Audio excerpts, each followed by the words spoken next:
వక్తలు ఇంత మునిపే చాలా వివరించడం కూడా జరిగింది. ఇకపోతే ఇక రేపు జరగబోయే ఎలక్షన్స్లో డోన్ నియోజకవర్గం నుంచి మన జాతీయ పార్టీ అధ్యక్షులైనటువంటి చంద్రబాబు నాయుడు గారు డోన్ నియోజకవర్గం నుంచి మన కోట్ల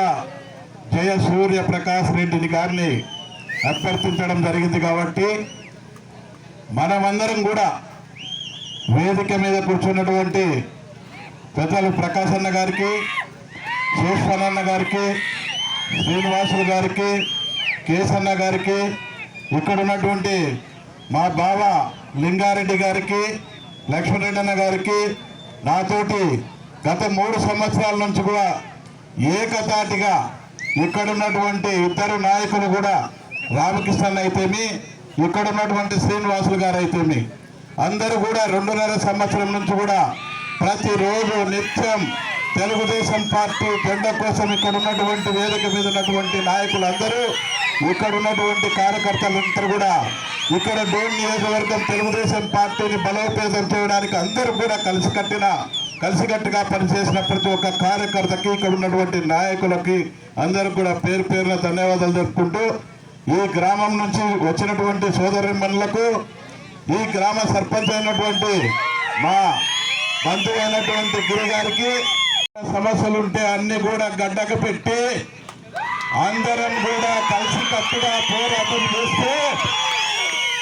మన బుగ్గన రాజేంద్రనాథ్ రెడ్డి గారు ఎక్కడుంటారో మీకు అందరికీ తెలిసిన విషయం. నేనైతే సూర్యప్రకాష్ రెడ్డి నన్ను గెలిపించడానికి 10 మెట్లైనా తగ్గడానికి సిద్ధం. మీరంతా సిద్ధమా అని చెప్పని అందరికీ కూడా సవినంగా వేడుకోవడం కూడా జరుగుతుంది. ఎందుకంటే మనం కలిసామంటే మనుషులు కలిసాం కాదు, మనసులు కలిస్తే బుగ్గన రాజేంద్రనాథ్ రెడ్డి ఎక్కడున్నా కూడా మనమందరం కలిసికట్టుగా ఉంటే శనగొండ నుంచి మొదలుకొని కమలాపురం వరకు కూడా డోన్ మండలంలో అందరం కలిసికట్టు ఉంటే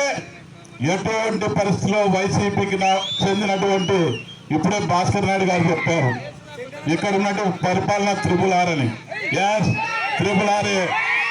మళ్ళీ ఈ త్రిపుల్-Rలని ఎక్కడ పెట్టాలంటే మనమందరం ఈ 30 రోజులు కలిసికట్టుగా అందరము ఉంటే ఆ త్రిపుల్-Rలతో పాటు బుగ్గన రాజేంద్రనాథ్ రెడ్డి గారు కూడా ఇంట్లో ఉంటారు. భవిష్యత్తులో ఎటువంటి పరిస్థితిలో సూర్యప్రకాష్ రెడ్డి అన్న గారు వచ్చిన తర్వాత ఇక్కడ ఉన్నటువంటి బీసీ నాయకులు ఎవరైతే ఉన్నారో వారికి కూడా రేపు ఒక త్రిపుల్-Rలో ఒక R పదవి తీసి, ఎంపీపీ పదవి తీసి అదే బీసీలకు పట్టం పెట్టే పరిస్థితి ఖచ్చితంగా ప్రకాష్ రెడ్డి అన్న గారు తీసుకుంటారని చెప్పి కూడా మీ అందరికి కూడా తెలియజేయడం ఉంది. ఇకపోతే ఏది ఏమైనప్పటికీ మొన్నటి వరకు చిన్న సమస్యలు ఉన్నాయే తప్పితే మొన్నటి నుంచి అన్ని గడ్డకు పెట్టి ఎటువంటి పరిస్థితుల్లో ప్రకాశనాన్ని గెలిపించుకోవాలని చెప్పిన ఉద్దేశంతో ఉంటాము అని కూడా మీకు అందరికి తెలియజేస్తూ, మీరందరూ కూడా ఏది ఏమైనా ఒకరు మనసులు కలుపుకునే విధంగా చూడాలని చెప్పని మీ అందరికీ సవినంగా విన్నవిస్తూ, ఇక ఈ అవకాశం ఇచ్చినటువంటి వేదిక మీద ఉన్నటువంటి పెద్దలకు మీ అందరికి కూడా పేరు పేరున ధన్యవాదాలు తెలుపుకుంటూ